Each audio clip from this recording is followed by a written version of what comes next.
And I said, hey, this message you're sending is wrong. You keep emphasizing teamwork, but individual awards are the only ones that are monetary. Sure, exactly. Yeah. He thought about it, and then right then and there he said, give me the names of the people who won that award, and I will take care of it. So the next week we all got our bonuses.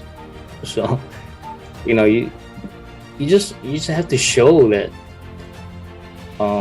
you prove yourself, but at the same time stand up for the guys. Don't just be there for yourself, and let the guys know that.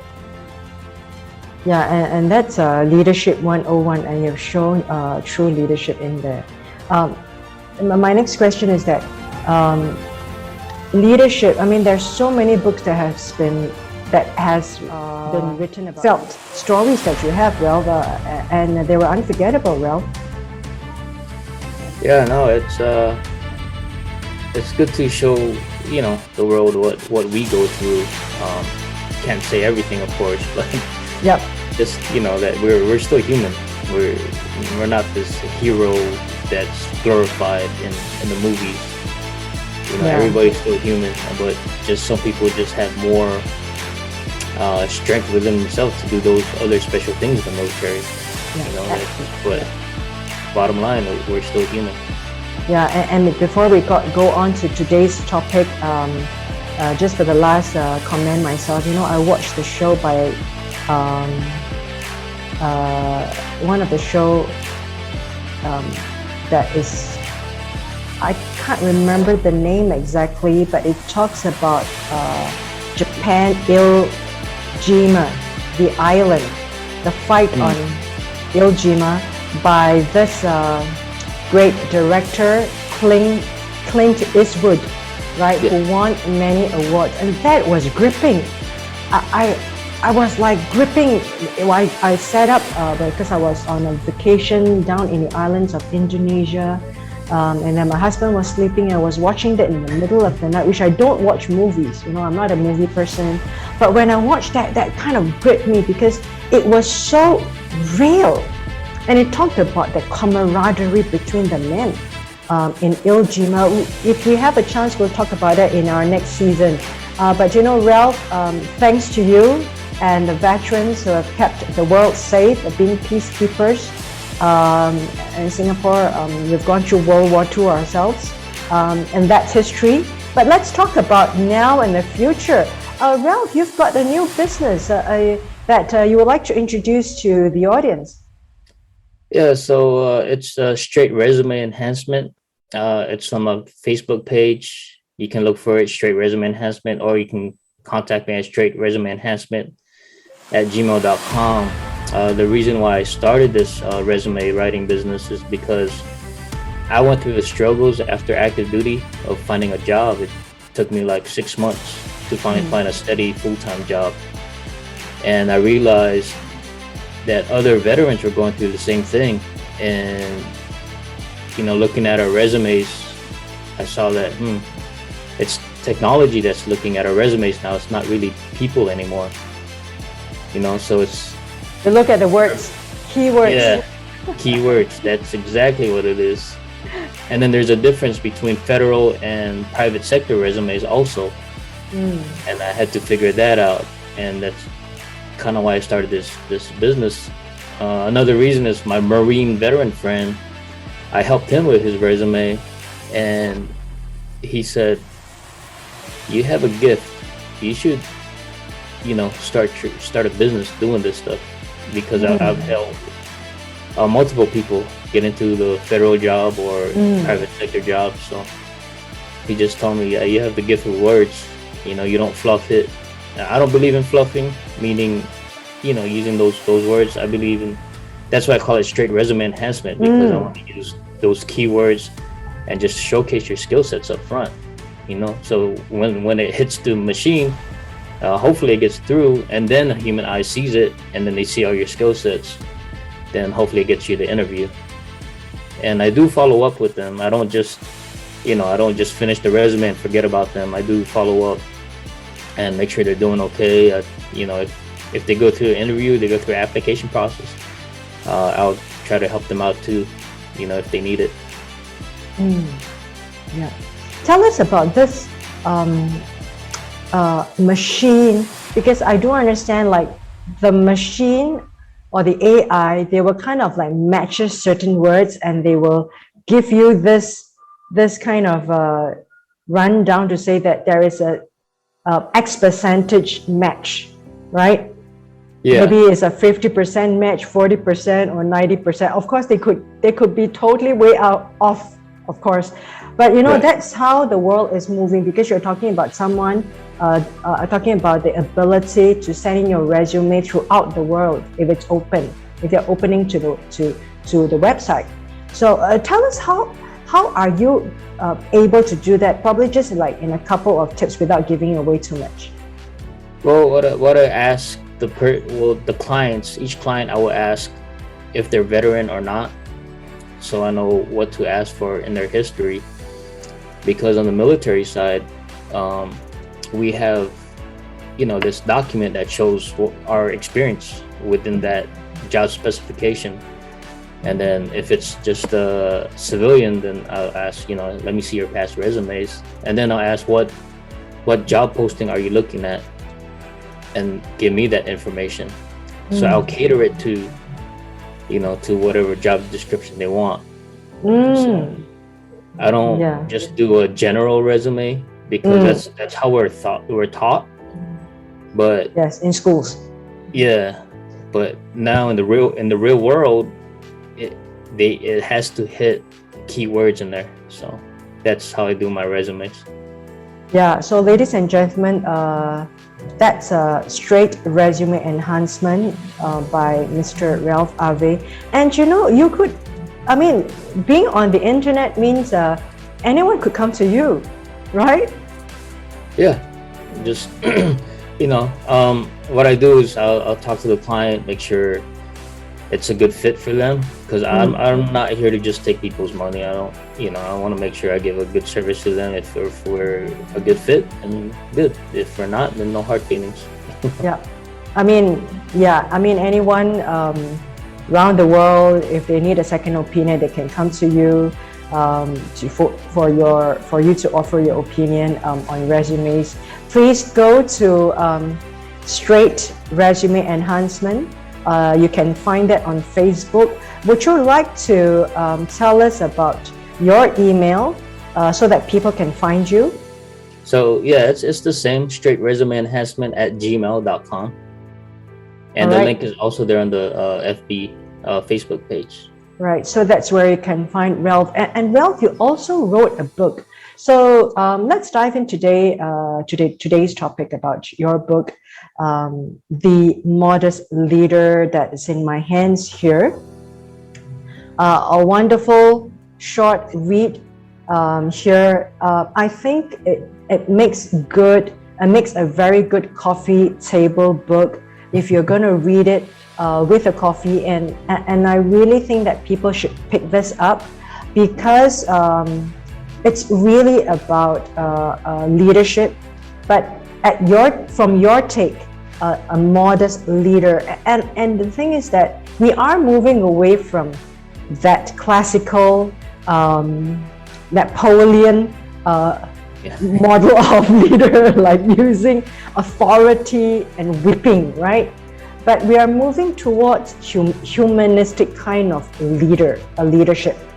And I think you brought it out beautifully through the book, because you talked about your life and talked about how you're able to be a friend to your subordinates and your co-workers. And I particularly like you to share with us from chapter 11 about leadership. Chapter 11, these are some of the things I love. You talked about leadership behavior, and then you talked about effective communication, and then disciplining. Let's talk about these three factors before we talk about the others. Leadership behavior.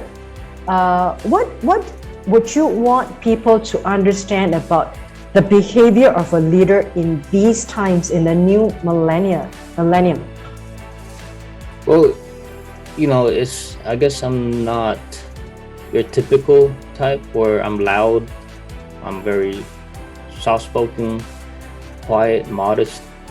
I don't like to brag about anything, but it's just the behavior. Just get to know your guys. If things, if you ask your folks to do something, be sure it's something that you would do also.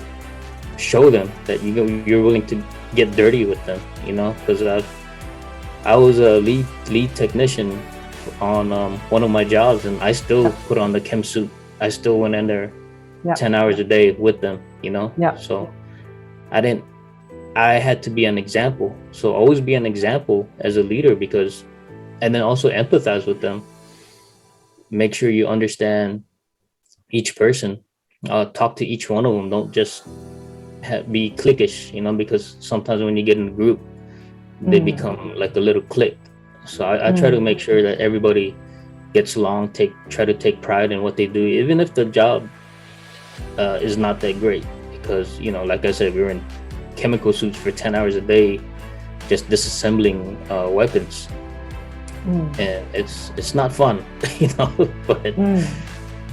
but because of what I learned being in the military and seeing the behaviors of how I acted and seeing the reaction of how the troops reacted, I took that into the civilian world, and we ended up getting team awards, individual awards, because of how I instilled pride in just doing what you need to do. But that's how I look at leadership.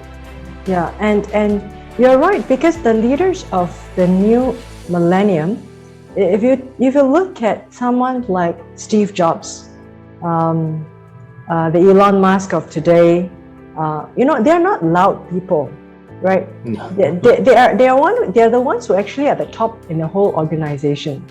Gone are those days whereby you have a boss that comes in with a whip, and kind of like try to get everyone in line by harsh scolding. And I'm not saying that's not necessary. That could be necessary when there is ill discipline, when we were talking about a group of very havoc, random people. You really need to keep them in line. But thereafter, we're talking about an organizational structure with the leaders' general behavior and the demeanor. You don't expect someone to be walking into the office and slamming the book down, right? So you're talking about leaders who are very efficient in their words. Yes. Right? People who just like say a couple of words and then they get things done. Yeah. Is that a reflection of your leadership, Ralph? Yeah, it's exactly what it is, because I remember on my 3-man crew, when we were stationed in Kadena, Okinawa, Japan. Everything's so loud because we're around aircraft, we're around machinery. And my troops, if I nodded my head, they knew what I wanted. Or if I just did silent motions, either nodded my head or put my finger up or down, or just those little intricacies of communicating, they knew what I wanted. And then there's other times where if I was quiet because I wasn't happy about something, they would know.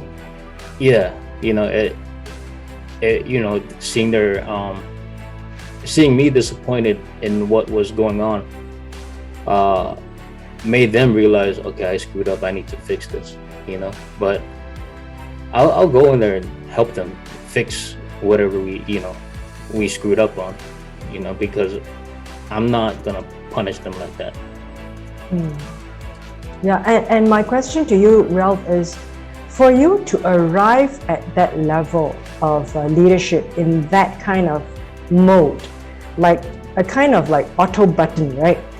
If you go into that mode, like you kind of like you are in the disappointed mode, you kind of keep quiet, and the rest of the people kind of go into this automatic understanding and realization. So for you to come to that level, can I say that? Can I safely conclude that it took many years, and many years of having you proven yourself again and again in the eyes of these people? Yeah, because I mean, look at me now. I don't even, as people still say, I look in my 20s. So imagine when I was 21 as a staff sergeant in the Air Force. People thought I was a dependent, somebody's kid. So it was always hard when a new leader would come in and he would look at our crew, and we looked like a ragtag crew, but we were one of the better ones, the tops. Yeah, and he would look at me, and then after the first couple weeks, I had to prove myself to him, and then we ended up being the go-to crew to fix stuff or load aircraft, or just making sure the jets can get up in the air safely. So that was my whole career. I had to keep proving myself over and over and over again, even my civilian side of things, because they chose another guy as a lead tech, and my boss at that time, he was an Army veteran, and he knew I wasn't happy because I was one of the lowest paid techs with the most experience, and I didn't get it. All right, so he came up to me and he said, if you prove to me that you can lead these guys, I'll take care of you. So 6 months later, I got I gotta say like a $15 raise, because he promoted me, and then he promoted me again to a lead tech. Wow. Because again, I had to prove myself. So yeah, and then even getting to the top rank for the military side, everybody said, oh, you need to be louder, you need to be more vocal. And I said, I'm not gonna change who I am just to make this rank. Yeah, and can you share with us, and I'm really intrigued, give us some tips, proving yourself, making sure that you deliver your job on time, below budget, like what Donald Trump says. On time, below budget, and above expectations, time again and again. Tell us, like, what does it take to be able to sustain that? Just take pride in what you do. For me, I like taking care of my guys. I want to make sure they're okay. And there are certain times you have to stand up and say, oh, this is not feasible at this amount of time, but can we do it this way so it'll cut the time shorter? So there are times you have to pick your battles. Okay. Say, just show your troops that you're gonna stand up for them, because when we on the civilian side, when we won the team award, they told us that it wasn't monetary. We didn't get no bonuses out of that. So I went straight to the director, as a lead tech. I'm not even a supervisor, as a lead tech. And I told the director, I said, hey, you're sending the wrong message. And he said, what do you mean? I said, you emphasize teamwork, but then we get a team award and it's no bonuses out of that, but then you reward individuals. So what kind of message are you sending? Oh yes, you're right, because you should reward the team, because you're talking about team, right? Right. Yeah, otherwise you're sending the wrong message, and it gets a little bit confused in terms of behavior. I actually went to the director's office and talked to him about that, and I said, hey, this message you're sending is wrong. You keep emphasizing teamwork, but individual awards are the only ones that are monetary. Sure, exactly. Yeah. He thought about it, and then right then and there he said, give me the names of the people who won that award, and I will take care of it. So the next week we all got our bonuses. So you know, you just have to show that you prove yourself, but at the same time stand up for the guys. You know, don't just be there for yourself, and let the guys know that. Yeah, and that's leadership 101, and you've shown true leadership in there.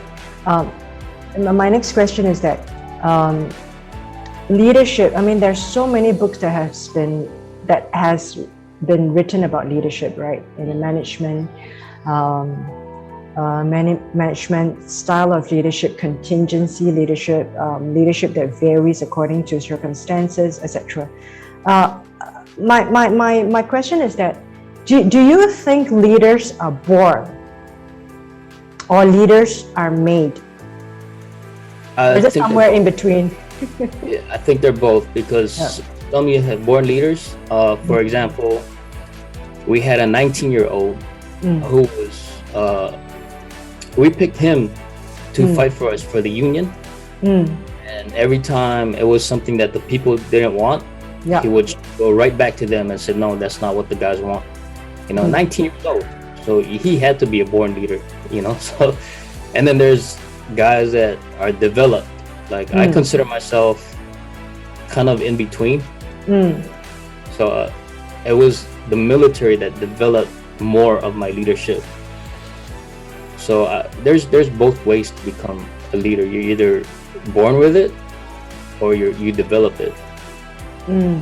But both will, I know both will make their mistakes, and both can always improve on themselves. The ones that are successful are the ones that keep improving themselves. Yeah, and you also talked about effective communication in your book. And ladies and gentlemen, please pick up the book. You want to tell us where they can get your book, Ralph? Yeah, so right now it's we're gonna do a launch that with Dr. Rob, so we're still setting that up. So these are like previews, and we're just trying to advertise it right now. But sure. The website should be coming up soon. It'll be on. Excuse me. Yeah, let us know so that I can also help you to do a promo within the group.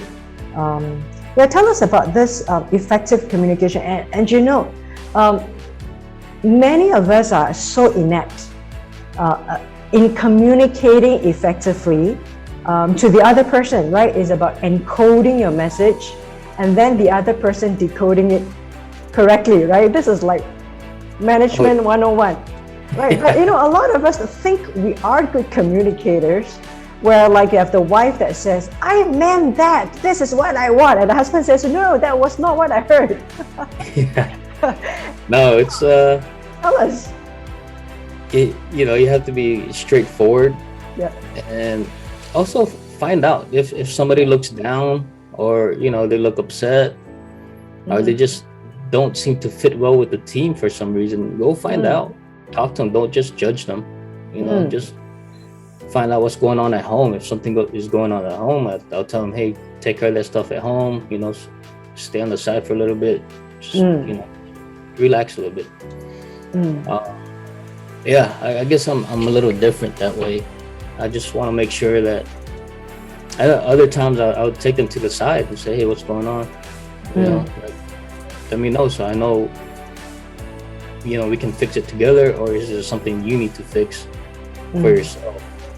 And okay, how do you break the ice? I just talk to them. I take them somewhere private. Hey, can I talk to you? And it's private. You know, I don't want to, because maybe they don't want to talk about it in front of people, you know, so I take them in private, and then we'll, you know, I'll keep it, unless it's necessary for me to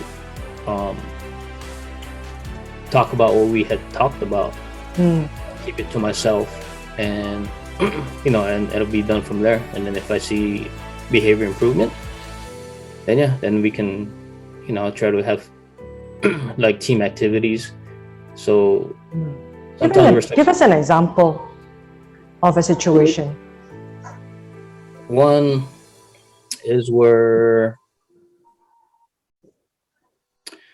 so one, he got a letter of counseling, you know. It's because he parked somewhere he wasn't supposed to. So I got yelled at for that because of him, but so I had to write him a letter of counseling, and we went to a private.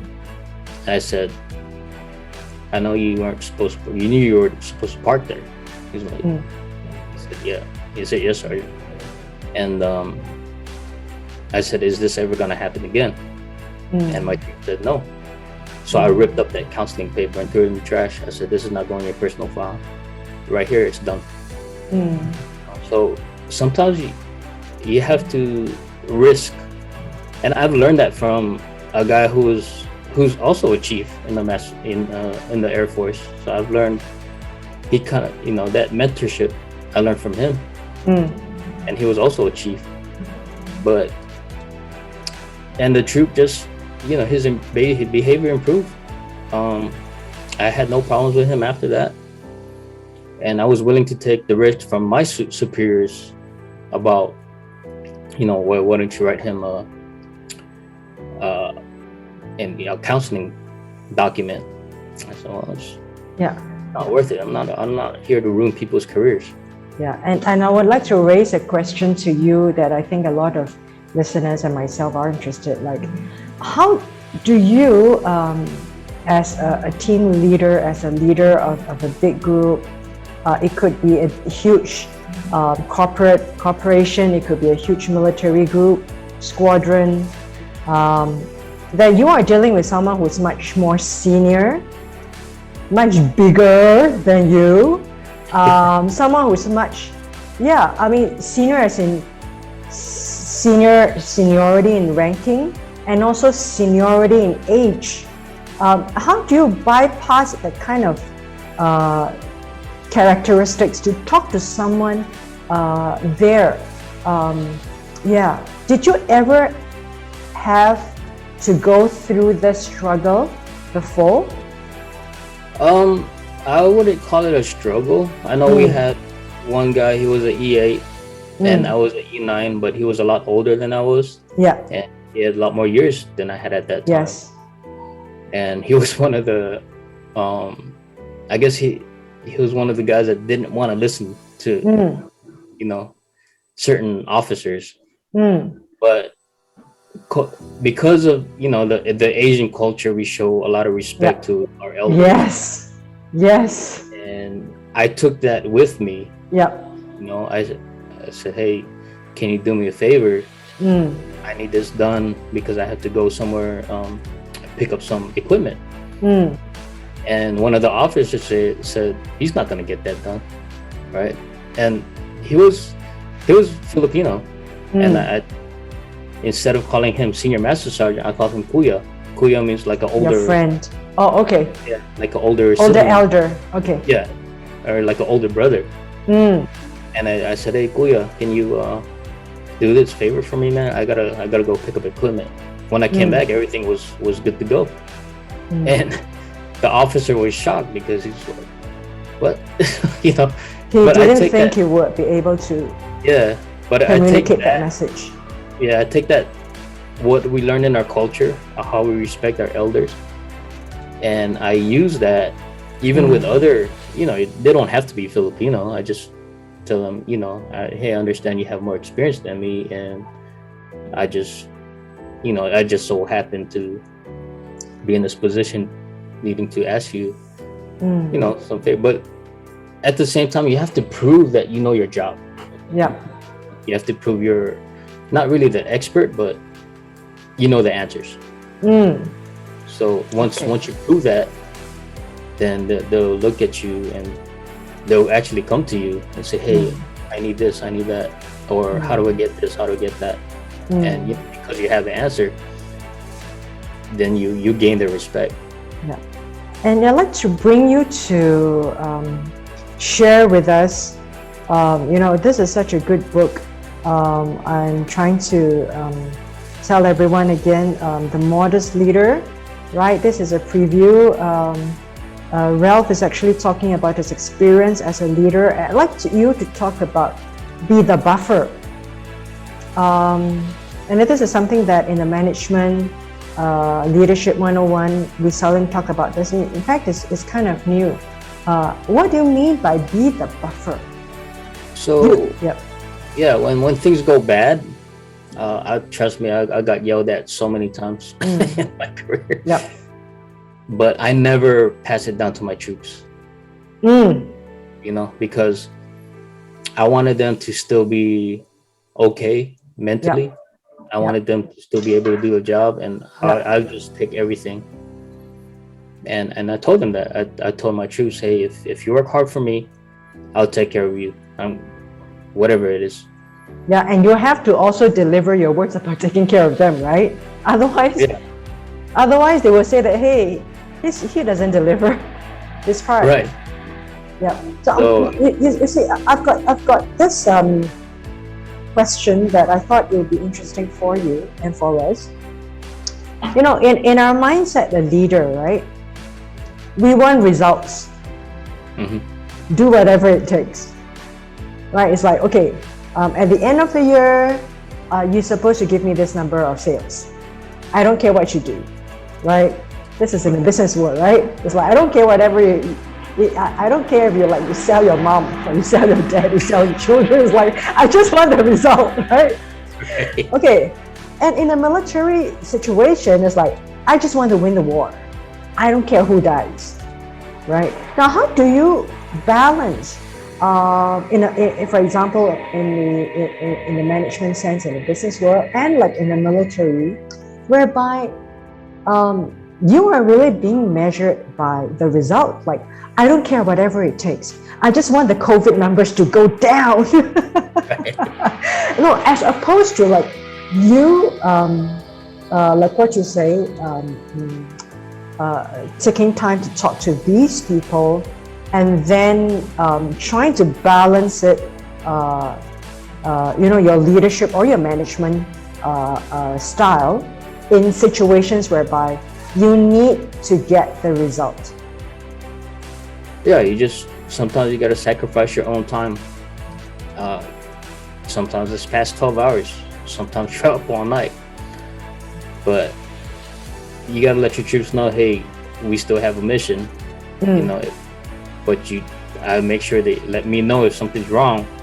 Let me know, because I don't want to go through something and you folks aren't okay.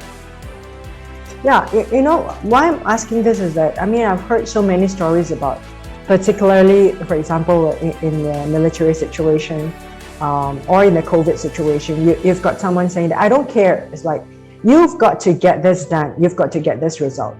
And then pushing the people all the way down the domino, right? And then when we do that, I mean, if you're an organization, when we do that, of course, there is just two scenarios, right? One is that you know you're going to get haters because you push them down in order to get the results. And you need to kind of like sustain the kind of hate, right? In order to see the result for the final day of celebration, if that happens. Or that you don't push them enough, or that you need to get enough of that kind of explanation to them again and again in order to get the result. So like, how would you handle such situations? Like, for example, it could be like a company that says that I don't care whatever it takes. You can sell your children. I just want the numbers, right? And as opposed to a situation like in a case of a crisis situation in a military setting. Yeah, so we'll look at the situation. We'll look at what can be easily fixed first, and then we'll go down from there. So we'll prioritize. So for example, if this jet has to go up within the next 3 hours, then we'll do that jet first compared to the other ones where it has to go up the next 6 hours.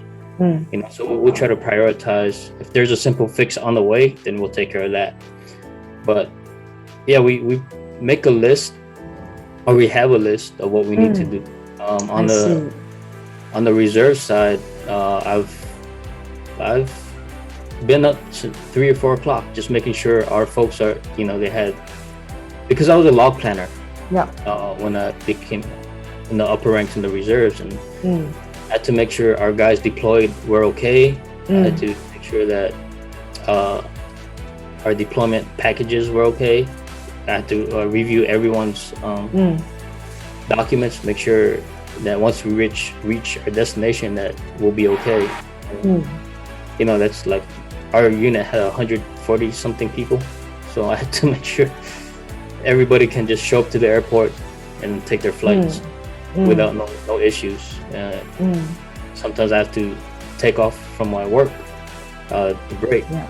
How do you talk to them? Because we're talking about communication also, like you've got in a crisis management situation, you need them to deliver, right?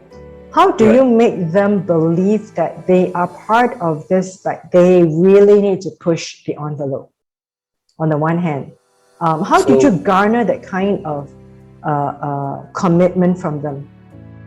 So one example was I had an officer tell me do this one way, you know, and it would take like more than a day to get done. And my troops said, how about we do it this way?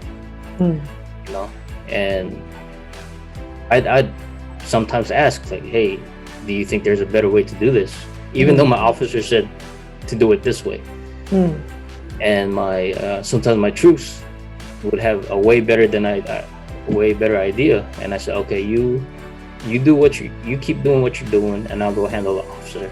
So you know, I mean, the officer would get a little bit mad, but then I would tell him, look, she already has half the squadron done in half the time from your way. What do you want? So, you know. Is that what you refer to as stand up when you need to in chapter 17? Yeah, so stand up when you need to, about that, and the other example I gave you was about a team award. Or, you know, if I'm getting yelled at from my troop, you know, I just try to block it, because there's no point. I'm already got yelled at for it. There's no point in me transferring it to them. It's a waste of my energy, you know. So to get some positive aura back, let's fix this, and let's prove to them that, you know, we're better than this. Yeah, I think it's a wonderful book. You've given a preview on The Modest Leader. Ladies and gentlemen, go and get the book when it's out. You can find out more from Ralph's website, Ralph's Facebook, the straight resume enhancement from his Facebook. When it's released, it's going to be there, right? Yeah, I'll post it on there, and then I'll post it on other sites too that we may have. Yeah, so that's The Modest Leader. Wonderful write-up from yourself, and I'm thinking that you could be a coach for management, leadership, and I think a lot of people will be coming to you. I hope so. You should be probably expanding your scope of business. Yeah, it's trying to. We'll see what happens. Thank you so much, Ralph. It's been such a wonderful time with you for these 5-6 episodes with you. Wonderful. Sometimes we talk we speak almost like to an hour each time. Sometimes 48 minutes, 50 minutes, over an hour, and it seems like it just kind of zoom past, right? We actually started our series in the late August, and now we're already into October, and it's just like that. You know, I'm looking forward to the next season with you sometime later, Ralph. Absolutely. I always have fun doing this with you, Vicky. Thank you so much for your, thank you so much for everything, actually. I really enjoyed that. You know, I'm thinking that I'll try to pick your brain for some of these current affairs in the future, your take on some of these situations, because I know that you stopped watching the news, but I always like to hear your take on it for someone from a totally different background, right? Ralph, would you like to wrap this up in the next 2 minutes? Yeah, I just want to say, for the folks watching, thank you for tuning in. Thank you for hearing my story, and thank you, Vicky, for this opportunity. Couldn't have done it without her, and she did help me with the confidence with all these other podcasts I've done. So, thank you so much, Vicky. No, I thank you. And you can always find Ralph on all my podcast catchers, podcast Talk About Life by Vicky Esther, and also Love Cafe on IOW Network app. You can get the app, download the app on i.o.w.network. That is by the team, Jamel Thomas, and Ralph's shows are going to be there on the radio. So ladies and gentlemen, download the app IOW Network, which is spelled i.o.w.network. It's a free app on Apple and Android. That's where you can find Ralph. Ralph, for the last 30 seconds, I just want to say I am totally grateful for your time. I'm grateful to God that has put us together in this digital world, and I just want to wish you and your family all the God's protections and blessings and safety in this time and in the hopefully post-pandemic time that all of us are yearning for. So Ralph, myself and my husband would like to visit you at your passive income business very soon. Yeah, come on over. Should I be looking at a Hawaiian hotel, passive income by the rooms? If you can afford it, it's really I'm expensive. not ruling that out. I'm going to come to you. I'm going to ask my husband, can we invest in a hotel in Hawaii by the beach? And let's go to Ralph. I'm not good. Anything is possible, right, Ralph? And let's do something together in Hawaii at the beach. Oh yeah, like I That's say, a beautiful way of retirement. Absolutely. Yeah. All right. So thank you once again, ladies and gentlemen. That's where you can find Ralph and myself. And if you love to tune into our friendship talk again for the next season, stay tuned at my YouTube channel, Talk About Life on international YouTube, and Talk About Life on all podcast catchers by Vicky Esther, and also on radio, IOW Network by Jamil Thomas, and also on Lifestyle TV USA, the #1 professional TV by Dr. Moby, awarded by Telly Awards and ranked 53 worldwide by the Hollywood Digest. Thank you so much, sir, for sharing your life stories with us. All the best, and I am going to come back to you. Now, don't run away, right? I'm gonna have you for my next season, and we're going to talk about a hotel in Hawaii. That'd be awesome.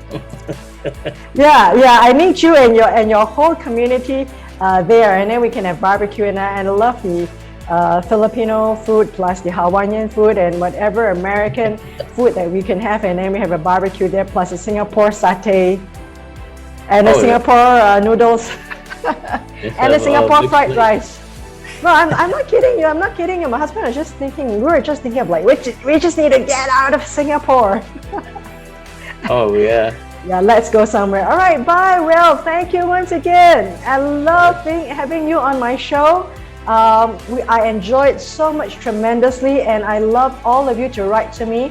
Talk About Life 777@gmail.com, and tell us what would you like to hear from Ralph Ave. Write to me. Talk About Life 777.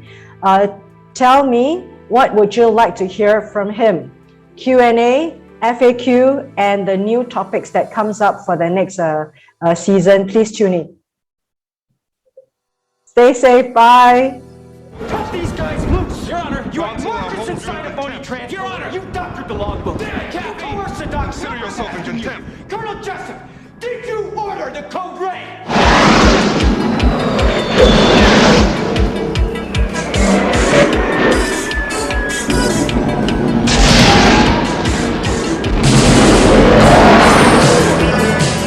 I'm gonna send you up against the best. Yes, sir. You two characters are going to Top Gun. For 5 weeks, you're gonna fly against the best fighter pilots in the world. You guys really are cowboys. I am dangerous. And this school is about combat.